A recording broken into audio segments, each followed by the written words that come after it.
Hello dear students, हम लोगों ने कल अपनी वीडियो में ऑपरेशन ऑन सेट्स की बात की थी। ऑपरेशन ऑन सेट्स में union, intersection, difference and complement of sets की बात हुई थी।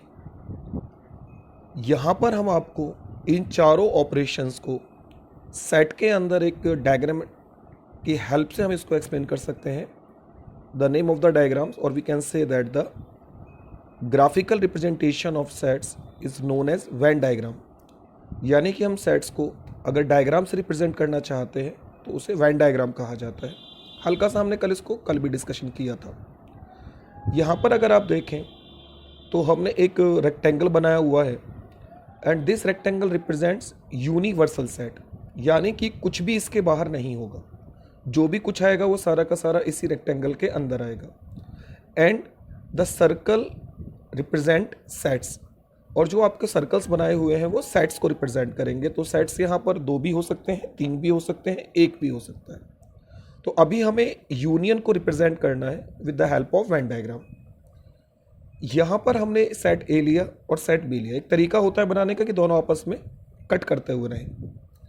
अब हमें यहाँ पर वो रीजन शेड करना है जो ए यूनियन बी में आ रहा है। और कल डेफिनेशन क्या पढ़ी थी हम लोगों ने ए यूनियन बी की? A union B consist all the elements of A और बी, यानी चाहे वो रीजन ए का हो चाहे वो रीजन बी का हो, चाहे वो एलिमेंट्स ए में हो चाहे वो एलिमेंट्स बी में हो। तो अगर मैं आपको उसको एक एक्टिविटी की बात करूं तो मुझे शेड करना है वो रीजन जो ए में हो या फिर बी में हो। तो ऑब्वियस सी बात है, ए का भी पूरा रीजन शेड हो गया और बी का भी पूरा रीजन शेड हो गया, यानी कि इसमें वो पूरा पोर्शन आ गया जो आइदर इन ए और बी है। अब चाहे मैं ए यूनियन बी कहूँ, यानी कि ए से बी की तरफ शेड करूँ, चाहे बी यूनियन ए कहूँ, शेड तो यही पोर्शन आएगा। इसको हम लोग फ्रेज में आइदर ए और बी भी लिख लेते हैं। हम लोग आगे वर्ड प्रॉब्लम्स में इसका यूज करेंगे। ए और बी भी इसको लिखा जाएगा, किस चीज को? यूनियन को। और इसका मीन्स तो क्लियर है कि the elements which lies either in A और इन बी, यानी जो भी एलिमेंट ए या बी में से किसी एक में भी है वो यूनियन में आएगा। तो इसका डायग्राम दिखाने का तरीका हो गया। नेक्स्ट में ऑपरेशन था हमारा इंटरसेक्शन। इंटरसेक्शन के बारे में हम लोगों ने कल क्या पढ़ा था? The elements which lies in both of them, जो एलिमेंट्स दोनों सेट्स में लाई करेंगे। यानी कि मैं कह सकता हूं यहां पर the portion which lies in both of the circle, और दोनों सर्कल में कौन सा पोर्शन आ रहा है? ये बीच वाला। दिस पोर्शन जो हमने यहां पर शेड किया हुआ है ये किसको रिप्रेजेंट करेगा? ए इंटरसेक्शन बी को। क्लियर भी है, दोनों में यही तो पोर्शन कॉमन है। अब चाहे ए इंटरसेक्शन बी निकालें चाहे बी इंटरसेक्शन ए निकालें, पोर्शन तो यही शेड रहेगा। तो इसीलिए हम लोग इसको कह सकते हैं दोनों इक्वल भी होते हैं और हमने इसको रिप्रेजेंट भी कर दिया, जो कल हम लोग बात कर रहे थे। नेक्स्ट में हम लोग बात करते हैं डिफरेंस की। A minus B, A minus B को कल हमने लैंग्वेज में लिखा था ए बट नॉट बी, यानी the region which lies in A but not in B, यानी आपको ए का वही पोर्शन शेड करना है जो बी में ना हो। तो मैंने पूरा ए सर्कल लिया और उसमें से कॉमन वाले पोर्शन को हटा दिया। कुछ फॉर्मूले भी हम लोग इसकी हेल्प से आगे बनाएंगे जो आपको इसमें काफ़ी इंटरेस्टिंग लगेंगे। तो this portion represent A minus B, ये ए माइनस बी है। अब अगर हम बी माइनस ए करना चाहें तो बी माइनस ए का मीन्स क्या होगा? The region which lies in B but not in A. B का वो पोर्शन आएगा जो ए में नहीं हो, यानी कि जो कॉमन में नहीं हो।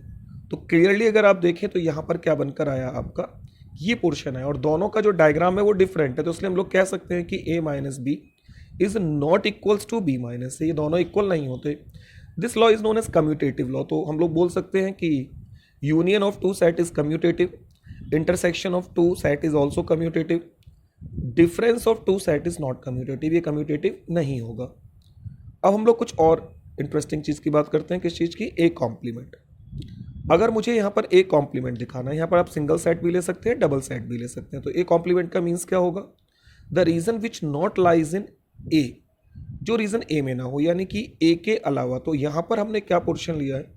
ए को छोड़कर जितना भी आपका इस रेक्टेंगल का पोर्शन है वो सारा का सारा शेड होगा, यानी ए कॉम्प्लीमेंट में वो एलिमेंट्स आएंगे जो ए में ना हो। ओके, अब हम लोग कुछ और इसके अकॉर्डिंग अगर रूल्स की बात करें, कुछ और चीज़ देखना चाहें, तो यहाँ पर नीचे मैंने आपको रिप्रेजेंट करा हुआ है यूनिवर्सल सेट ऑफ। क्लियर है? यूनिवर्सल सेट में क्या आएगा? यूनिवर्सल सेट तो ये पूरा रेक्टेंगल ही हो जाएगा, यानी कि आपको इसको पूरे को ही शेड करना होगा। और कोई अगर कहे कि सर नल सेट को रिप्रेजेंट करो, तो नल सेट का मीन्स क्या होगा? कुछ भी नहीं। अब कुछ भी नहीं में कुछ भी पोर्शन शेड नहीं हुआ, पूरा का पूरा आपका रेक्टेंगल ब्लैंक है। तो this diagram represent universal set and this diagram represent null set. अब हम लोग अगर बात करें तो क्या कंक्लूजन निकल कर आता है? यूनिवर्सल का कॉम्प्लीमेंट क्या होगा? Null set. ऑब्वियस सी बात है, अगर मैं कहूं कि इसके अलावा क्या बचता है इस रेक्टेंगल में, तो कुछ नहीं बचता। तो यूनिवर्सल का कॉम्प्लीमेंट होगा नल सेट। और नल सेट के अलावा अगर मैं कहना चाहूं कि मुझे कुछ शेड करना है जो यहां शेड ना हो, तो पूरा ही शेड आएगा, तो नल सेट का कॉम्प्लीमेंट होगा यूनिवर्सल। इसको हम ऐसे भी समझ सकते हैं, यूनिवर्सल को हमने अपनी पूरा एक स्कूल माना और ए सेट को हमने कोई एक पर्टिकुलर क्लास मानी। मान के चलते हैं 11th मैथ्स को हमने ए बोला। अब अगर हमें ए कॉम्प्लीमेंट की बात करनी है, तो ए कॉम्प्लीमेंट में वो क्लासेस आएंगी जो 11th मैथ्स नहीं है। इट मीन्स स्कूल की सारी क्लासेस आएंगी एक्सेप्ट 11th मैथ। समझ में आया? तो अगर मैं 11th मैथ का कॉम्प्लीमेंट निकालना चाहता हूं तो रिमेनिंग क्लासेस, और बाकी क्लासेस का कॉम्प्लीमेंट निकालना चाहता हूं तो 11th मैथ। ऐसे अगर मैं 11th क्लास को सेट मानूं और उसका कॉम्प्लीमेंट निकालना चाहता हूं तो रिमेनिंग क्लासेस आएंगी एक्सेप्ट 11th क्लास। तो जिस भी क्लास का कॉम्प्लीमेंट निकालना चाहेंगे रिगार्डिंग यूनिवर्सल सेट को, आप अगर स्कूल लेते हैं तो क्या आएगा जी? आपका बाकी सारी क्लासेस आएंगी। ऐसे अगर हम एक डिस्ट्रिक्ट की बात करें, वहां पर हम अपने स्कूल को सेट माने और बाकी पूरे डिस्ट्रिक्ट को अगर हम लोग यूनिवर्सल सेट माने और हमें अपने स्कूल का कॉम्प्लीमेंट निकालना हो, तो बाकी सारे स्कूल्स आएंगे। तो सेम है, अगर मैं एक स्कूल को अगेन लेकर चलता हूँ, क्या मानूँ? यूनिवर्सल सेट मानता हूँ, तो स्कूल के अलावा तो कुछ बचेगा ही नहीं। तो इट मीन्स, कहने का मीन्स क्या हो गया? यूनिवर्सल का कॉम्प्लीमेंट नल सेट होगा और नल सेट का कॉम्प्लीमेंट यूनिवर्सल होगा। ये भी एक लॉ होता है जो आगे काम आएगा। एक और चीज़ मैं आपको दिखाऊं, यहाँ पर यूनिवर्सल सेट है और ए सेट है।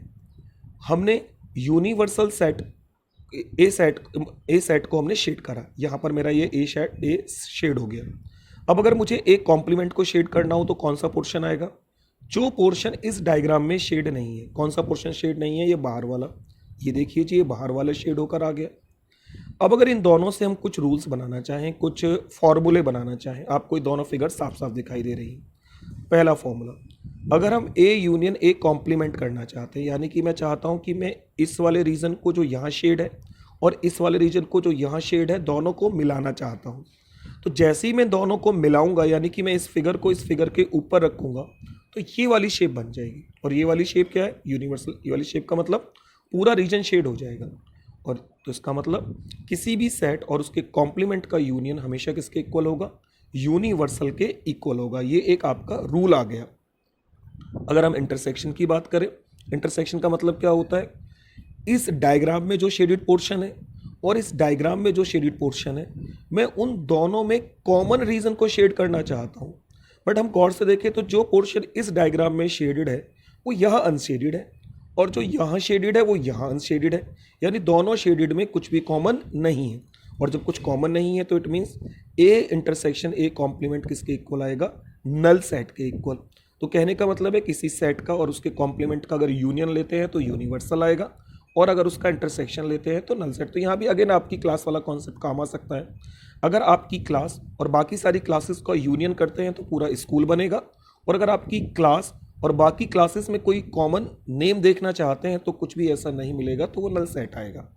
नेक्स्ट वन, अगर मैं ए सेट के साथ में यूनिवर्सल का यूनियन करना चाहता हूँ, यानी कि मैं इस शेडेड रीजन और इस शेडेड रीजन में क्या करना चाहता हूँ? उनको मिलाना चाहता हूँ। तो क्लियर, अगर आप कहेंगे सर यहाँ इसको मिलाएंगे तो कुछ खास फर्क नहीं पड़ेगा, तो यही रहेगा। तो इट मीन्स ए का यूनिवर्सल के साथ अगर हम यूनियन लेंगे तो क्या बनकर आएगा? वो आपका यूनिवर्सल ही बनेगा। यानी किसी भी सेट का किसी यूनिवर्सल के साथ अगर यूनियन लेते हैं तो वो सेट वो यूनिवर्सल बनेगा। बट अगर मैं इन दोनों सेट्स में कुछ कॉमन देखना चाहता हूँ तो क्या कॉमन आएगा? कॉमन सी बात है, ये छोटे वाला ही कॉमन आएगा। तो इट मीन्स अगर किसी सेट का यूनिवर्सल के साथ आप इंटरसेक्शन लेना चाहते हैं तो वो ए आएगा। सेम कॉन्सेप्ट नल सेट के साथ चल सकता है। अगर मैं इस ए सेट में और नल सेट में कुछ कॉमन देखना चाहता हूँ तो कौन सा पोर्शन कॉमन आ रहा है? यानी कि मैं ए इंटरसेक्शन नल सेट की बात करना चाहूँ तो क्लियर है इन दोनों में कुछ भी कॉमन नहीं आ रहा। तो इट मीन्स अगर ए के साथ में नल सेट का इंटरसेक्शन लेना चाहें तो वो नल सेट होगा। इट मीन्स कि केवल अगर हम लोग बात करें तो इसमें कुछ भी ऐसा पोर्शन नहीं है जो दोनों में शेडेड हो। बट अगर मैं यहाँ पर क्या करना चाहता हूँ, यूनियन करना चाहता हूँ इन दोनों का, तो क्लियर है अगर मैं यूनियन करूँगा तो यही पोर्शन आएगा। तो इट मीन्स अगर किसी सेट का यूनिवर्सल के साथ आप यूनियन लेते, सॉरी किसी सेट का नल सेट के साथ अगर आप यूनियन लेते हैं तो वो सेट ही आएगा। इसको हम लोगों ने कल भी एक वो चीज़ देखी थी, उसको इससे भी समझ सकते हैं। एक सबसेट है और एक सुपर सेट है, यानी सबसेट छोटे वाला और सुपर सेट बड़े वाला। अगर मैं सबसेट का सुपर सेट के साथ में यूनियन लेता हूं तो हमेशा सुपर सेट आएगा, और अगर मैं सबसेट का सुपर सेट के साथ इंटरसेक्शन लेता हूं तो हमेशा छोटे वाला आएगा। ये हम लोग प्रीवियस वीडियो में भी देख चुके हैं। मेन बात आती है कि हाँ, हम इन वेन डायग्राम का यूज़ कहाँ करेंगे। इन वेन डायग्राम की हेल्प से हम लोग अपने प्रैक्टिकल प्रॉब्लम को सॉल्व करेंगे। इन वेन डायग्राम की हेल्प से हम लोग सेट्स के आइडेंटिटीज़ को प्रूव कर सकते हैं। हम लोग अपनी नेक्स्ट वीडियोस में उनको प्रूव करेंगे। अभी के लिए केवल आपको इस वीडियोस की हेल्प से क्या सीखना है कि हम लोग किसी भी ऑपरेशन का वेन डायग्राम कैसे बनाएं। वेन डायग्राम में आप 3 वेन डायग्राम यानी कि 3 सेट भी ले सकते हैं, जैसे मैंने यहाँ पर 2 सेट लिए, आप यहाँ पर 3 सेट भी ले सकते हैं। तो ये चीज़ें आप खुद ट्राई करेंगे बुक की हेल्प से। ये चीज़ें मैं आज आपके लिए होमवर्क देता हूँ। अभी हम लोग बुक में और देख लेते हैं कि आपको बुक में कौन कौन सी चीज़ें इसकी हेल्प से कर सकते हैं। क्वेश्चन नंबर 4 तक हम लोगों ने कल करा था। क्वेश्चन नंबर 5 में अगर आप देखें तो लिखा है draw appropriate Venn diagram for each of the following. आपको इसका वेन डायग्राम बनाना है। चारों का वेन डायग्राम अलग अलग बनेगा। अगर मैं 5th के फर्स्ट पार्ट की बात करूं कि मुझे ए यूनियन बी के होल कॉम्प्लीमेंट का वेन डायग्राम बनाना है, तो क्लियर है इसमें पहले क्या होगा, ए यूनियन बी वाला डायग्राम बनेगा और उसके बाद में वो रीज़न आएगा जो ए यूनियन बी में नहीं होगा। तो ये कुछ पोर्शन में आज आपके लिए होमवर्क छोड़ता हूँ। अगर आपकी क्वेरीज आएंगी तो हम इनको अलग से डिस्कस कर सकते हैं, हम इनको अलग से डिटेल में कर सकते हैं, और अगर आपको लगता है कि इजीली आपको समझ में आ गया तो फिर हम इसको नेक्स्ट पोर्शन को करेंगे। सेम क्वेश्चन नंबर अगर हम लोग 7th की बात करें तो 7th में वो सारी चीज़ें मैंने अलग से डिस्कशन करी थी अभी, आप इसको एक बार चीज़ों को देख सकते हैं। तो आज के लिए मैं आपको इतना ही होमवर्क देता हूँ, आप इसको ध्यान से पढ़ें, ध्यान से करें। Have a nice day, take care.